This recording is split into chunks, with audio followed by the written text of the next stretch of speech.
This is Ask Pastor John, a little program that we're doing where I get questions from off the internet that are gathered by the guys at Desiring God, and I do my best to try to give answers that I hope are biblical and helpful. And they're sitting in front of me, 1, 2, 3, 4, 5 guys from the church here to encourage me and pray for me and maybe interact with me. So thank you guys for coming, spending your morning this way. And so let's jump in and see what they have planned for me to look at here. First one, they look like this when I pick them up. I haven't seen these before. What would you say to a pastor who is considering blogging? I would say get on your knees and ask the Lord to clarify your motives. I think that's the first thing I'd say. Why are you considering this? And how much of the desire for notoriety is in it? Because we all battle that. There's not a human being on the planet that doesn't love the praise of man, doesn't like being known and being thought to be intelligent or wise or helpful.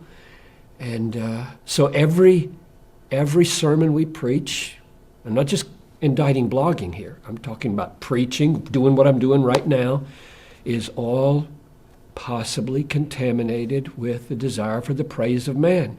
And Jesus said, how can you believe when you seek the praise of man and don't seek my glory? So pride and the desire for praise is a deadly thing. So that's the first thing I'd say is search your heart on your knees, in the Word, in prayer, as to whether or not there is a contamination here that will make this more hurtful for you and for your people than otherwise. That's the main thing. Probably the next thing I would say is to ask, will it draw you away from something that would be more valuable for you to do? Is your gifting such that you should be visiting your people, doing personal evangelism, preparing better sermons, planning better elder meetings than sitting at your desk and contemplating what to write on a blog? A third question I'd ask is, who's the audience you're trying to touch and why that audience? Is it for your people? Is it like when I came to Bethlehem, I immediately instituted, there was no internet at all in those days. I didn't have a computer. There wasn't any personal computers in 1980 for ordinary folks like us. I immediately instituted what we call the Star. It was a weekly news mailing, and I wrote an article for the Star. You could call it verbal or written blogging.